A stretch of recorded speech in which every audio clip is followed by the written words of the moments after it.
Empezamos. No habrá variación en el precio del combustible. El presidente de la República, Guillermo Lasso, descarta que vaya a revisarlo. El vocero del gobierno había dicho que esta semana se iba a dar un anuncio de este tipo, pero el primer mandatario cierra esta posibilidad.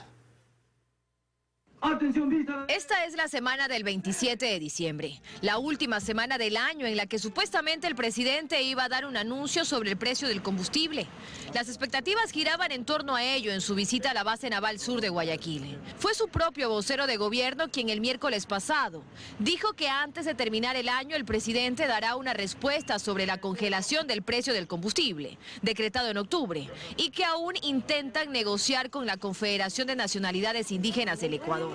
Al preguntarle al propio presidente Guillermo Lasso si existirá alguna revisión, él respondió esto. Esto ya fue resuelto hace algunas semanas atrás. ¿Descartado la revisión de precios entonces? Descartado. Según el primer mandatario, la decisión sobre este tema ya se tomó hace varias semanas atrás y no se revisará el precio del combustible. A Leonidas Issa de la CONAIE, quien ha encabezado las movilizaciones como rechazo a la medida, le dijo esto. Hoy es el Día de los Inocentes. Le deseo que pase muy bien. Desde la CONAIE y la FUT han reiterado que las movilizaciones continuarán en el 2022. Mientras que lo que sí ocurrirá, anunció el presidente de la República, será la entrega de créditos desde el 3 de enero. Comenzaremos con los créditos desde $500 hasta $5.000 al 1% y a 30 años plazo. El presidente de la República cerró la posibilidad de un anuncio sobre cambios en el precio del combustible al finalizar la ceremonia de despedida del buque Escuela Guayas, que luego de 2 años retoma sus giras internacionales. En el lugar también estuvo presente el ministro de Defensa, Luis Hernández, y el gobernador del Guayas. El buque Escuela partirá por Sudamérica y volverá al país luego de 5 meses. Dayana Monroy, 24 horas. A la medianoche termina el estado de excepción que rige en las cárceles del país desde el 29 de septiembre pasado. La ministra de Gobierno aseguró que militares y policías continuarán reforzando la seguridad de los centros de rehabilitación social. Este martes hizo un recorrido en el que se presentaron novedades.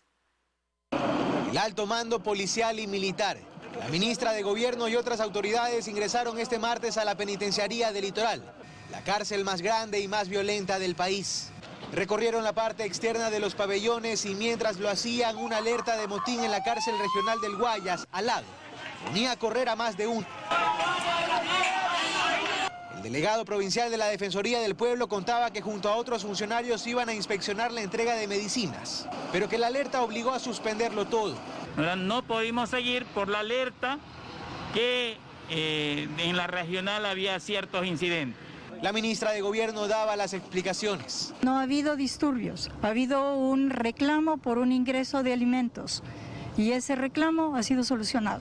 Y contaba que más temprano se reportó un asesinato en la cárcel regional, pero que el tema nada tenía que ver con el reclamo de los reos, que aquello está investigándose, aseguró. Dadas las explicaciones del caso, la ministra de Gobierno confirmó que aún sin estado de excepción, policías y militares continuarán reforzando la seguridad de los centros carcelarios. En la penitenciaría, por ejemplo, se mantendrá hasta segunda orden el campamento militar que aquí se ha instalado. Al término del estado de excepción, ¿el gobierno puede decir que las cárceles del país están bajo su control? A ver, lo que el gobierno puede decir al término del estado de excepción es que el estado de excepción ha servido para tratar de restablecer el control en todo lado y que ese proceso de mantener el control es un proceso que se hace día a día y que se va a culminar en el momento en el que se haya restablecido el sistema de rehabilitación, que se haya logrado un proceso de pacificación. Un tema que no será de la noche a la mañana. De ninguna manera, porque este es un fenómeno complejo y no se restablece de la noche a la mañana. Informes de inteligencia obligan a las autoridades a no bajar la guardia ante eventuales estallidos de violencia, aseguró la ministra. Se pone así fin a este estado de excepción en el sistema carcelario, donde solo en 2021 más de 327 reos han sido asesinados. Termina con un gobierno prometiendo que mantendrá el orden. En Guayaquil, Carlos Acoto, 24 horas. Personas de entre 25 y 49 años conforman el grupo mayoritario de ecuatorianos no vacunados, fuera de los niños que comenzaron tarde su inmunización. En el país hace falta aplicar más de 2 millones de primeras dosis y más de 3 millones de segundas para que el 100% de la población esté inmunizada. Las vacunas sobran, pero los brazos faltan. Mientras las hospitalizaciones por COVID suben, en Ecuador aún faltan 2.400.000 personas por vacunar para completar el 100% de ecuatorianos con primeras dosis y 3.500.000 personas para llegar al 100% de ecuatorianos vacunados con segundas dosis. Por provincia, Morona Santiago es la menos vacunada, solo con el 56.64% de su población inmunizada. Le sigue Pastaza, Santa Elena y Cañar en esta lista negativa. Mientras que Sucumbíos, Orellana, Napo, Chimborazo, Bolívar, Esmeraldas, Guayas y Santo Domingo no llegan al 80% de su población vacunada. Guayas tiene el 71.45% de vacunados. La provincia con mayor porcentaje de vacunación es Carchi. Tiene al 90.48% de su población vacunada. Mientras que Pichincha, Imbabura, Cotopaxi, Azuay, El Oro, Loja, Manabí y Tungurahua tienen a más del 80% de su población inmunizada. Es interesante revisar también la respuesta a la vacunación por edad. Los adultos mayores son los más vacunados. Solo faltan 72.000 por recibir segundas dosis. Y conforme se reduce la edad, aumentan las personas por vacunar, pues iniciaron la vacunación posteriormente, excepto en el caso de personas de entre 25 a 49 años. Fuera de los niños, ese es el grupo mayoritario de personas que aún no se han vacunado en Ecuador. Entre las personas de 25 a 49 años, faltan por vacunar 879.000 ecuatorianos con segundas dosis. Ecuador está entre los 10 países con mayor inmunización del mundo. De las 16 millones de personas sujetas a vacunación, ha vacunado a 12.521.000 ecuatorianos. Dayana Monroy, 24 horas. La demanda de pruebas para detectar COVID-19 ha aumentado progresivamente y con ello la confirmación de casos positivos, sobre todo con la llegada de Omicron al país. Una nueva variante que, si bien es más transmisible, para algunos especialistas el tiempo de aislamiento del paciente vacunado se reduce hasta por 48 horas. La demanda de usuarios interesados en tomarse las pruebas para detectar o descartar COVID incrementa con el pasar de las horas que le restan al 2021, sobre todo ante la inquietud que genera la variante Omicron, ya de contagio comunitario en el país. En la terminal terrestre, uno de los 5 puntos de pruebas gratuitas dispuestas por el municipio, los ciudadanos con evidentes síntomas esperaban su turno para el test de antígeno. Fiebre, escalofríos, dolores de los pulmones. En la noche no podía respirar y yo ya tuve COVID y también me vacuné las 2 dosis. Y las cifras en estos puntos municipales revelan que existe un ligero incremento de casos. Cerramos con 800 pruebas que hemos hecho en estos días, alrededor del 20% han resultado positivas. Y en los laboratorios privados las escenas se repiten. Decenas de carros esperando para el autoservicio de pruebas. En este punto, por ejemplo, solo el lunes se realizaron más de 2.000 pruebas, de las cuales el 20% dio positivo para COVID. Cuando el hisopado sale positivo el PCR, le hacemos la variante sin ningún costo para el paciente. La agudeza del cuadro no es tanto como de las otras variantes. Para especialistas, lo llamativo de esta nueva variante es que no sería necesario un confinamiento de hasta 15 días como lo veníamos realizando, ya que ellos han comprobado que los síntomas podrían desaparecer hasta 48 horas después. Esta variante Omicron, hemos tenido casos que al segundo día de haber salido positivo ya están negativos.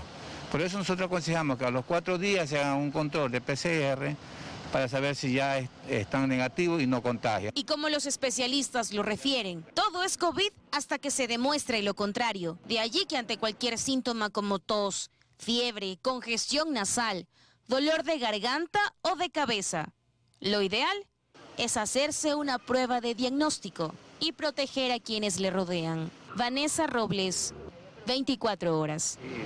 Decenas o docenas de personas con síntomas respiratorios llegan a los puntos dispuestos por el Ministerio de Salud y el municipio de Quito para la realización de test anti-COVID. Sin embargo, la alta demanda hace que las pruebas se agoten pronto. Estas carpas dispuestas para el triaje de personas con síntomas respiratorios y la realización de pruebas COVID-19 que se ubican en los centros de salud volvieron a llenarse. Desde la semana pasada en el Centro de Salud Las Casas en el norte de Quito se siente un considerable incremento e incluso hay molestia por parte de la ciudadanía que asegura que la atención es lenta y las pruebas escasas. Aquí están dando solo turnos diarios 25. ¿Por qué? No sé. ¿Usted vino a las 6 de la mañana? Sí. Y tengo el turno 15, imagínense, son 3 horas de espera. ¿Qué síntomas tiene? Tengo dolor de cabeza, diarrea, me duele la garganta. El Ministerio de Salud activó 976 puntos a nivel nacional para la realización de pruebas COVID de forma gratuita. En la capital son 136 puntos autorizados, entre centros de salud, hospitales básicos y laboratorios. Allí se aplican test de antígenos y pruebas PCR, dependiendo el caso. La prueba de antígenos, desde que presentan síntomas, 7 días, usted puede hacerse una prueba rápida de antígenos y se obtendrá un buen resultado.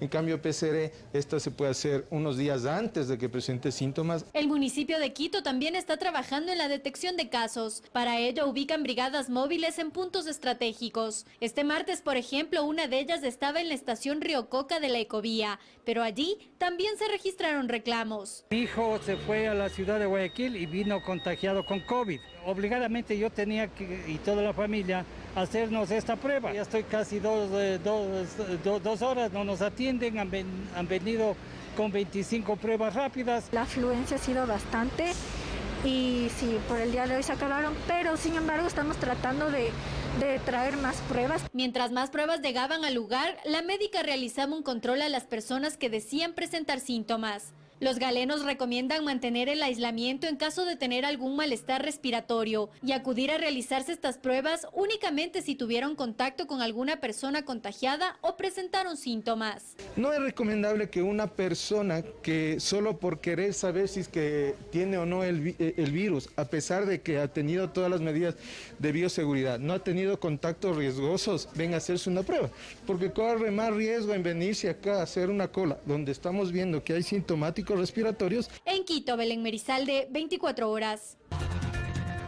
Seguimos, amigos. Desde el 1 de enero los ciudadanos de Ecuador, Colombia, Perú y Bolivia podrán realizar llamadas celulares entre sí sin ningún tipo de recargo adicional por el servicio de roaming. Esta medida beneficiará a los 111 millones de personas que habitan en estos territorios. Desde este sábado 1 de enero, los ecuatorianos que viajen a Colombia, Perú y Bolivia podrán hacer uso de su red móvil postpago sin ningún recargo adicional por el servicio de roaming internacional. Dentro de los territorios de los 4 países que conforman la Comunidad Andina de Naciones, se aplicarán las mismas condiciones y tarifas que el país de origen por los servicios de voz, mensaje y datos. Por el cual todos los usuarios de todos los países, 111 millones de habitantes en la CAM, tendrán igualdad de costo para poder conectarse en la región andina. Esta eliminación de roaming se produce gracias a la entrada en vigor de la decisión 854, aprobada el 19 de febrero de 2020 por los 4 países y de obligatorio cumplimiento. Desde el pasado 19 de junio se inició con la reducción progresiva y gradual de los costos. Y esto vale para los usuarios postpago.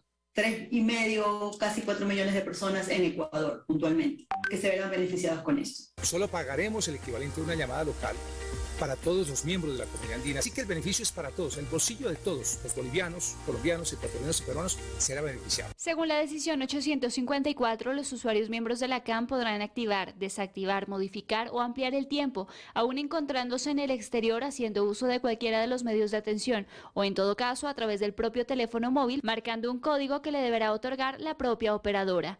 En Quito, Daniela Valencia, 24 horas. 21 jueces nacionales destituidos en 2019 esperan conocer el monto de indemnización que recibirán tras haber sido declarada inconstitucional la decisión del Consejo de la Judicatura sobre su salida. No es la primera vez que el Estado ecuatoriano pagará por la ilegalidad de sus autoridades. Las decisiones del Consejo de la Judicatura de María del Carmen Maldonado pasarán factura al Estado ecuatoriano.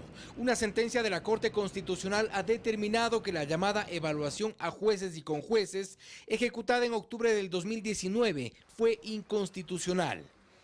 No se los reintegrará a sus cargos, pero habrá que indemnizarlos y esto no está en discusión. Como no hay otro mecanismo reparatorio de los derechos fundamentales dañados, en virtud de los actos normativos dispuestos, la Corte lo que resuelve es que se repare económicamente a esos ex jueces. Tras conocerse esta decisión de la Corte Constitucional, el Consejo de la Judicatura ha respondido intentando desmarcarse de su responsabilidad. A través de un comunicado aseguran que la evaluación a los jueces y posterior destitución se dio con base al exhorto realizado el 23 de enero del 2019 por el Consejo de Participación Transitorio, que señaló que la evaluación debía ser inmediata y que el proceso fue resultado de la voluntad ciudadana expresada en la consulta popular del 4 de febrero del 2018 para reinstitucionalizar el país y en particular a la justicia. Una excusa tardía, pues la Corte Constitucional ha sentado un precedente que pone en evidencia al Consejo de la Judicatura y la responsabilidad que le toca. No realice evaluaciones antojadizas e indebidas, toda vez que no es posible que en el país se siga otra vez teniendo que pagar indemnizaciones por violaciones a derechos fundamentales y que el funcionario, bien, gracias. No sería el único efecto. El asambleísta de Pachacuti, Ricardo Vanegas, dice que pedirá juicio político en contra de los vocales del Consejo de la Judicatura por este caso. No es la primera vez que se pagan las indemnizaciones, pero sí es la primera vez que se va a llamar a juicio político a los vocales del Consejo de la Judicatura que han propiciado esta actuación irregular en la designación de los jueces y con jueces de la Corte Nacional y la separación de quienes ahora deben ser indemnizados. Y no es la primera vez que ocurre. En 2004 el Congreso Nacional destituyó a jueces de la Corte Suprema de Justicia y a los vocales del Tribunal Constitucional. Esto le costó al país más de 14 millones de dólares en indemnizaciones. Queda el camino de los juicios de repetición, es decir, que los funcionarios responsables de las decisiones devuelvan el dinero al Estado. Aunque existe en la ley, no se tiene registro que se haya concretado. Fausto Yepes, 24 horas. El Consejo de Participación Ciudadana avanza a paso lento en la designación de las autoridades de 5 instituciones. Este lunes, en su sesión número 69, nuevamente se evidenciaron roces entre los consejeros. El Consejo de Participación Ciudadana y Control Social iniciará este 2022 con trabajo acumulado, pues a lo largo del año deberá llevar adelante los concursos para la designación de autoridades de 5 instituciones del Estado. El Defensor del Pueblo y Defensor Público, el Contralor General del Estado, además de la renovación parcial del Consejo Nacional Electoral y del Tribunal Contencioso Electoral. Este lunes, en una sesión online en la que primaron las cámaras de los consejeros apagadas, se aprobó a los 10 delegados de las funciones del Estado que conformarán la comisión de selección para la renovación parcial de los vocales del Consejo Nacional Electoral. Esto a pesar de que se cuestionó que no se haya remitido la información de los postulantes para su revisión. Es un proceso oscuro, que no se entrega la información, que es lamentable una vez más, cómo se trata de inducir al error al pueblo ecuatoriano, cómo se trata de engañar. Es así como los roces entre los consejeros se evidenciaron desde el primer punto del orden del día. Yo también tengo derecho de iniciar acciones legales por decir que miento. Se está diciendo algo sin documentación. La sesión continúa al analizar el cumplimiento de requisitos de los postulantes para la Comisión Ciudadana de Selección del Defensor Público. El debate se centró en descalificar o no a quienes adeudaban valores al Estado ecuatoriano. Los consejeros de mayoría mocionaron para otorgar 3 días plazo para presentar descargos. Al extender el tiempo para que nos remita el equipo técnico un informe, eso me parece desleal. Que no se alegue desconocimiento de la ley para poder meter por la ventana o poder ingresar a personas que incumplen las prohibiciones establecidas en la norma. Pretenden hacer de validar a 6 de 8 postulantes, realmente es una barbaridad. Procesos como la renovación parcial del Tribunal Contencioso Electoral y la designación del Defensor del Pueblo están en la etapa de elaboración de reglamento, por lo que la designación de estas autoridades podría tardar más de 6 meses. En Quito, Daniela Valencia, 24 horas. Este 30 de diciembre se retomará el bombeo en el sistema de oleoducto transecuatoriano, SOTE, luego de una serie de trabajos causados por la erosión regresiva que produce el río Coca y sus afluentes. Además, el 9º bypass del OCP tiene un avance del 89% y espera ser entregado la primera semana de enero. son los trabajos que se realizan durante las 24 horas del día en el sector de Piedrafina, en la provincia de Napo. Actividades a contrarreloj para reanudar el servicio de transporte de crudo, suspendido el pasado 10 de diciembre por la erosión lateral del río Coca y sus afluentes, a la brevedad posible. Mientras que la construcción del 9º bypass del OCP está en un 89% de avance y espera retomar actividades la primera semana de enero, los trabajos en el sistema de oleoducto transecuatoriano SOTE concluirán este miércoles 29 de diciembre y retomará el bombeo el 30 de diciembre. Estas variantes son un alejamiento del círculo inmediato de la erosión. Las pérdidas suman aproximadamente, el dato oficial que se tiene son casi 600 millones de dólares. Este fenómeno natural, que se evidenció desde febrero de 2020 con el colapso de la cascada San Rafael, también amenaza con obstruir la obra de captación de agua de la hidroeléctrica Coca-Codo-Sinclair, la más grande del país, cuya capacidad alcanza los 1.500 megavatios. Para protegerla, el 22 de diciembre SELEC suscribió un contrato para ejecutar obras contempladas en la etapa 0. El monto es de 12,9 millones de dólares, con un plazo de ejecución de 330 días. Esta fase comprende la ejecución de una obra, una pantalla de pilotes de hormigón secantes.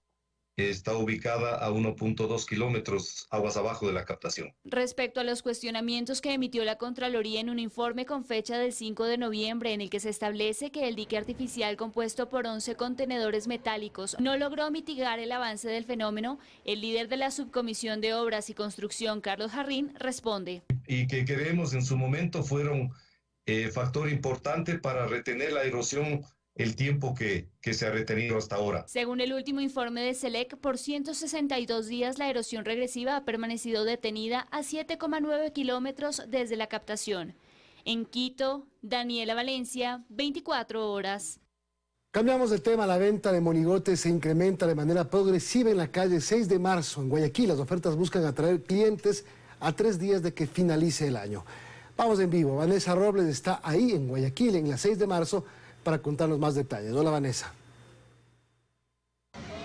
¿Qué tal, amigos? A 3 días de que termine el 2021 y acá en la 6 de marzo y Huancavilca ya se siente todo este sabor a despedir el año. Los monigotes son una expresión de arte, de destreza, de colores de los artesanos que por meses han preparado este trabajo para que los diferentes visitantes vengan y escojan cuál es el que más les gusta. 2 palabritas, amiga, buenas noches. ¿Cuál de todos les parece más lindo? Oh my God, hay tantos, demasiados aquí lindos para escoger, desde Mickey, Minnie. Esto que es una tradición, son 12 cuadras acá en la 6 de marzo, donde cerca de 900 artesanos exhiben sus monigotes. Y a esta hora de la noche, este es el movimiento que se percibe acá. Importante recordar que se ha dado la disposición que debe existir al menos 1,5 metros de distancia entre el monigote y el bordillo de la acera para que los peatones puedan tener espacio suficiente para transitar y evitar aglomeraciones.